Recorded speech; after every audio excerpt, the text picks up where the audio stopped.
Hey everyone, Brandflex here, back with a new Eternal Return video.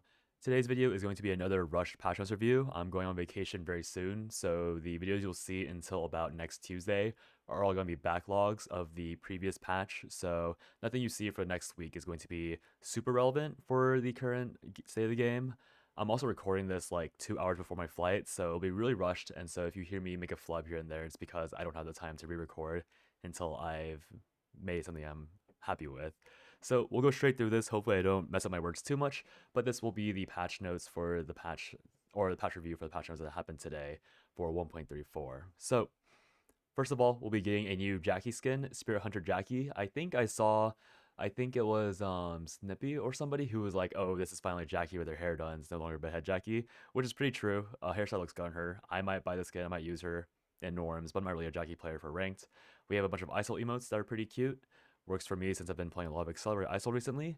They're finally adding a new system update for the boxes, so now you can auto-disassemble items that you don't want to keep, period, just because they force you to auto-disassemble things you already own. And then for gameplay, they're making it so that you can actually quick craft things in a different order, which is pretty interesting. Might warrant a guide for settings at some point from me, just because they are making settings pretty, not atrocious, but very, very detailed in this game. We also now have a supply box color priority, and that's kind of funny because I know Taco loves trolling me when we play together, and he loves taking my boxes when I'm not looking, and he just ping checks me. So they're gonna prevent that, sadly, so you can no longer play roulette with your friends in norms on who gets the box that you ordered. And then matchmaking improvements are gonna happen for Korea, or Asia 1 rather, which is like Korea, Taiwan, and probably some parts of China. They're essentially making it so that you have to be in a high rank to get with the highest ranked lobby. And also for all servers, if you are a diamond player, you no longer have to worry about demotion. But if you're in Meteorite and Plus, you now only have 12 days of grace points instead of 15. So a bit shorter to make people a bit more actively playing in those regions or in that section, but good for the diamond players that just want to get diamond and AFK. Soulstealer is getting a much deserved nerf. 40-30 to 60-45. It's a pretty powerful attack skill, and the downtime was very low for the amount of power provided. I think it still might be pretty meta, just because a team-wide haste buff and omni-vamp buff is insane, but it might be a bit weaker than it was before, or will be a lot weaker than it was before, but it will probably still be ran across all competitive teams if they have the ability to slot it in. Going into character buffs, Garnet has been performing pretty terribly, honestly, so this 5% buff to her ult, which is a revert from a previous nerf, is pretty warranted. Darko is going to continue getting buffs. He is really popular. I guess his gains are just quite bad, so they're going to buff him some more. It's a pretty big deal because his defense reduction, I think he gains that defense back, so this is actually a 2% buff to him stealing stats. And then his W gaining attack power is huge because this is easily like a 20-30 more HP shield later on in the game, and that will stack up really quickly if he gets multiple casts up over a fight, especially with the defense increase as well. Tia is getting a buff. It's kind of weird because I think Tia is performing quite well in Korea, but I guess there's a top Tia and then everyone below that, so they're buffing the average Tia over the perfect Tia players. Laura has been kind of stomping solo queue after they buffed her last patch, so they're going to nerf her once again. Not too surprising, but this time they're nerfing just her ultimate, so her ultimate will be a little less powerful, but baseline power will still be there. Leon is going to be getting a slight buff to his ultimate. This is going to be his first tick, I think. I'm actually not sure which part of his ultimate this is, but it's either the initial cast or the impact against the wall. And so giving it 20 base damage and 5% more skill amp is a pretty big deal overall, because this can add up to like 80 damage late game, which won't be too bad, I think, at least. Martina is also getting a small buff to her Q. They nerfed her auto attack damage last patch, and now they're giving it back to her skill shots, which is kind of not a super even change, but it'll give her back some power that she lost from previous patch. Mai obviously is super good because they buffed her E cooldown, so they make her do a little bit less burst damage and a little less consistent damage, which is gonna be pretty good because she was shredding people as a tank while being almost unkillable for certain characters.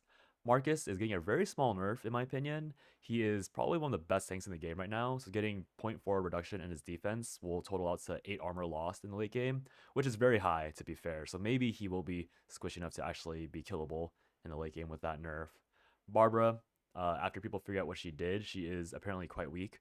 Her buffs are going to be 0.2% to her amp scaling, 0.5 distance increase to her installation range on her Q, and then her ultimate is going to have a much lower cooldown early game and then a little less cooldown in the late game. These are pretty massive buffs. I don't know if they'll fix her that much, but if her problem was a little bit too little damage and a little too too little flexibility in her install range and her ultimate usage, then this will probably fix her.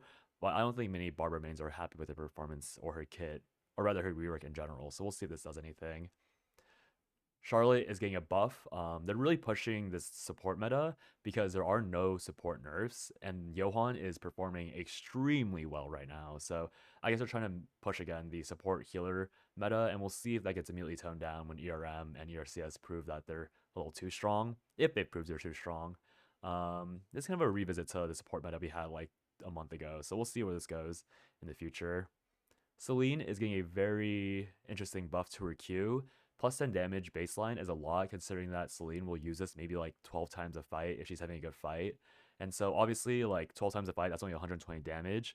And maybe people will think that's not too big of a deal, but Celine is quite problematic in NA, so I wonder if we'll see her being played in Korea because of that buff. Sissela, again, another character that's kind of popular in NA, but isn't that popular in Korea. Her E is getting a pretty big buff to the damage, which means that the payoff for stunning somebody will be pretty good. And then her ultimate is also getting an early game buff so that she can actually burst people early on. Her ultimate late game hurts a lot, but you can really tell that early game it kind of tickles you if you're a tank player or you have any amount of defense on your kit. Adela is getting a tiny buff to her ultimate. Probably not good enough for all the nerfs they did last patch, but a compensation buff is a compensation buff, I guess, in the end. Adina is getting buffed. I'm surprised Adina's getting buffed. It's going to be a pretty massive tune up to her damage. These numbers might seem small, but Adina only needs so many buffs before she's really a big problem again in competitive and solo queue. So we'll see if this is good enough to make her relevant in that environment. Arda is getting another buff as well. His W is going to do a lot more damage, or not a lot more, but a decent amount more damage, which will also apply to his ultimate version of his W. And his ultimate version of his Q is going to get a bigger refund on his when it's cast. These buffs are pretty minor, but Arda is a character that can easily be extremely popular if he's slightly overtuned or even a little average, because his kit is so flexible for solo queue. Him getting more damage and more flexibility on his ultimate casts will just make him more flexible to play. So we'll see if that makes him a problem. Isol is getting a pretty big buff. Defense reduction duration being increased by an entire second is massive, because 1 second is a very long time for armor shred, and the cooldown is being reduced by 1 second, so you have a much better uptime on his W. I think if you have taproots, if you go stellar charge, there's even a chance you can refresh the W duration immediately. So we'll see if there's any interesting shenanigans you can do with stellar charge W Isol in the next patch. That might be something interesting to lab if people will let you do your full channel, of course. Aiden is getting a tiny buff to his Q, and by tiny I actually mean massive. Q is going to be his, or this is his ranged Q, and his ranged Q is by far where most of his damage comes from. So having a plus 10 base damage, plus 30 early game, and then 5% more attack power on a character who classically stacks a lot of attack power to do damage, his ranged Qs will be hitting really hard. So we'll see if that pushes him over the edge, because I think he's quite balanced right now, so maybe he'll be slightly strong, but he's a high skill cap character, so it is what it is. Yumin is finally getting a nerf. This nerf probably should have happened last week, but we're getting it now. So he is getting a -20 to his shield late game, -10 early on. His Q, unempowered Q, is going to move a little slower. His empowered Q is going to be a very tiny amount shorter, basically a revert to his hotfix buff, and it's going to get 5% less skill amp. I'm going to be honest, that's a really soft nerf for how much damage it does. So I'm pretty sure he'll still be very strong on the Q front alone. His E is also getting a tiny nerf to the cooldown reduction and also a tiny nerf to the base damage. Once again, very soft tap. I'm surprised it's the on-hit cooldown reduction instead of a base CD increase for Yumin, but maybe that 0.2 seconds will matter in the long run, especially since you probably need, or not you probably, you need about, I think, 8 ticks total to get a really fast refresh on his E. So 8 ticks before this patch would have been -8 seconds, and now it's 6.4. So it is essentially a +1 base CD increase, I guess, if you're playing well, which kind of sucks that he's being punished for getting his proper playstyle or proper rewards nerfed, but maybe it's fair. It is a pretty significant cooldown reduction nerf overall if you do get a lot of hits off. And then his R2 is getting nerfed pretty hard as well. -10% amp is a pretty hefty nerf to a part of ability that was already hard to hit. But I'm happy with these nerfs. This Yumin character was the leading people and really dictating the meta, so we'll see if it's even enough to bump him down super far. He might be bumped down a lot, but I'm pretty sure he'll still be quite popular. Zahir is getting a pretty hefty base movement speed buff. Remember that Zahir has a lot of percent movement speed increases in his kit when he hits abilities, so this base movement speed buff is actually quite massive for him. He'll be a lot harder to chase, and he'll chase a lot more easily, and also his in-fight movement will be a lot higher, so he'll be able to dodge and juke abilities if you're playing him or if you're playing against him. Just keep that in mind. Jenny is going to get a decent buff to her Q, 5% skill amp. She doesn't stack much amp, but she does get a decent amount, so this will add up over time, especially since it's 3 hits, remember that. And her W is getting a -2 to the cooldown, which isn't a big deal, but maybe in a very long fight, she'll have better uptime and self-peel, so decent buff to Jenny.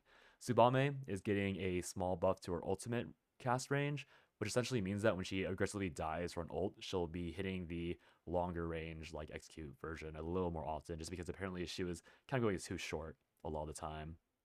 Katja getting an interesting buff, having her E movement speed increased by a lot. This means she'll be that much harder to chase, just because she does get a massive movement speed increase when she hits it, so she'll be able to get away from a lot more situations that she otherwise would have been chased down in before. Karla is getting a very big buff. It is a -10 base damage, but a +10% or +5% skill amp. So you do need at least 200 skill amp in order to break even here. But actually, is that even a buff? That might be less of a buff than I thought it was, because Karla does split into crit and amp items early game. So this might ironically be an early game nerf, but then a late game buff. So you might see your damage increasing a little bit later on, but I don't think you'll notice it very much early on, which is a pretty big deal because you do want to snowball in a total return quite a lot. Tazia is getting the explosion damage on her ultimate buff by 5%, a very minor buff. I think she is quite scary in NA as well, but this isn't a buff that I think would break or make the character. And then Piolo is getting a very big buff, 0.2% skill amp per mastery level. He already does burst quite hard, and he also has a shield on his ultimate that scales with amp, so this increases both his survivability and his burst damage, so he'll be quite happy about that. Mark of the Phoenix Smolder Glove is getting a tiny buff. 0.4% on max stacks means that you'll burn for 1.2% more overall if you have max stacks. So it might matter a decent amount, but I don't think it's going to break the game. Malice, which was the new Execute dagger, is getting +4 skill amp, which is not a bad buff. We have a lot of new items this patch. So first of all, we have Valkyrie, which is a new Mithril AR. New Mithril AR, that's going to be skill amp, which also comes with Cataclysm, so Nimble Neuron is getting a massive buff to Haze for some reason, when Haze is quite commonly nerfed for being meta. So we'll see if they hotfix her, because Cataclysm is a massive skill effect, especially on a myth item. Also Endeavor, which was the new tree auto attacker AR, is getting a -1 to its current HP vigor proc, which is a pretty big deal because that's a massive amount of free damage you're losing. But AR was very meta last patch, so I'm not surprised they're nerfing it this hard. We're getting a new Mithril auto attacker hammer, which is probably worthless. We'll see if some auto attacker, like maybe like auto attacking 11, becomes popular because of this for a little bit, but it's a very interesting item to add. A lot of these new items are worthless. The Cataclysm AR is probably the singular new item that's like, whoa. And there's also a new PL item, so maybe that'll be good too. But anyways, the Blood Amp version, or the Blood Hammer blue version, is getting a change to its hex, going to Cataclysm, which is technically better for AoE, so a decent buff, I believe, to Hammer Sua if she wants to go for that. Vultures Eye, which I believe is the Vigor Bat upgrade, I think Meteorite, is getting +10% attack speed, which is a decent buff, but I think people are still going to be sitting on MKB most of the time. We have Legend of the General losing 90% HP regen, which is a massive free stat to just lose, but again, Crosswind Dean is always quite good and quite popular. We have a new crossbow for all attackers called Tempest, which is going to be Tree of Life. I think a lot of Crosswind Deans were going straight to blood, so this is technically a buff for Crosswind Dean because she now gets an intermediate weapon that she could use before her blood, or before her blood weapon if they do get a free tree. There's also a new Amp crossbow. This is going to be really good for Karla. Karla will be also getting Cataclysm access to her kit. I don't really know what Karla's weapons are right now, but Cataclysm, again, is a very problematic item to add to characters who didn't have item effects on the weapons, just because it adds a lot of free damage that they didn't have before. New dual swords. This is going to be a heel cut Moonstone amp weapon, which is funny just because I don't think the amp dual sword is that bad right now. I think it's Loy, Gore, and Zar or something. But we'll see if this ends up making DS Kathy a bit stronger. We also have a new nunchuck. We actually have 2 new nunchucks. So this first one is the Amp Nunchuck, which is for Piolo, which gives him Biotic Infusion. on the weapon, which is massive because Piolo's already liked going Horus. So now they just don't have to go Horus, and they can slot in significantly better items such as, you know, Dragon Scale to do even more damage, or even maybe Emerald Tablet to get massive move speed after he hits you. So very big Piolo buffs this patch. Piolo got a perfect weapon in my opinion added this patch. And on the flip side, Dylan got a terrible weapon for her.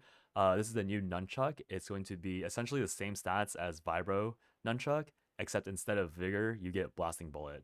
And I think this is a terrible weapon. I think you're never building this as Dylan unless you really just want to play with it for some reason. Basically, having purple item stats with Blasting Bullet is kind of sad, in my opinion. Like, the passive, you're just paying a tree to add a passive, which I guess is true for Blaster Helm, so maybe it's fine. We'll see. Widowmaker Dawn is getting a -4 AP nerf, which is funny because I think some people abused it for other characters that weren't AMP characters, so AMP characters lose a little bit of auto attack power, which isn't a big deal because they don't have basic attack AMP anyways or crit, but those AMP characters are losing some power for the sins of crit characters using their weapon. We also have a bunch of spears. I don't really know what spears they are. I think Star Hunter is the heel cut, and Cosmic Biden is the Magnetic Midnight amp weapon. So they're both getting buffed for Shokai, I assume, and Spear Fiora. And then Blazing Lance is the Smaller Spear, getting a +4 attack power buff is pretty good, but I don't think the Smaller Spear was good to begin with, so probably a necessary buff. For cameras, again, 2 new weapons. We have an auto attack weapon, which is might be okay for Martina. Again, very similar vibe as the new Mithril crossbow or tree crossbow, where it's like Martinas were already rushing towards, I believe at least, they're rushing towards the blood camera. So this is just a decent in-between while you're waiting on that RNG upgrade. And we also have triple focus, which is going to be an amp camera, which would be good for Nathapon if the existing amp camera didn't already have Biotic Infusion, which is way better for Nathapon than healing reduction. So quite interesting items there. For bows, Artemis and Argiotoxis, which are both the amp upgrades, are getting a +3 amp buff. So I think it's mostly Hedgen. Being excited for that. Dwarf's helmet, historically very understated, is finally getting a +3 defense buff, quite big. Veritas Lux Maya is getting a massive buff, +5 defense and +5 skill amp is essentially getting that's like a massive upgrade, because obviously you can see Lunar Embraces being buffed as well in the same patch, but you have to understand that Veritas Lux Maya compared to the original Lunar Embrace is missing only 5 amp and 50 HP. Like, they essentially made Veritas Lux Maya the same power as the previous patch's Lunar Embrace, which is absolutely crazy. And Lunar Embrace gaining 5 amp and 50 HP is a decent buff for a relatively undertuned item, but if you didn't like Lunar Embrace to begin with, I don't think this buff is good enough. But Veritas Lux Maya is broken, in my opinion, this patch. Soul Chest Miniature losing 2 defense, totally warranted. That item is broken beyond belief on most bruisers. Delta Red is getting a +3 skill amp buff, which is interesting. And then Windwalkers is getting a -30 HP nerf, which appears very unpopular, but is pretty relevant because it's been super popular. A lot of tanks that want that CDR and heal cut on different source. And so we have a bunch of Cobalt changes. And again, I'll scroll very slowly through bug fixes if you guys care about those, but otherwise feel free to use the patch notes yourself to check out what's happened. And so yeah, again, sorry about the much lower quality for these patch notes. I, again, am going on vacation around patch time again for some reason, so let me know if you guys just want me to not do patch notes in those scenarios, but otherwise, have a good day or night wherever you are, and I'll see you in the next video. Bye-bye.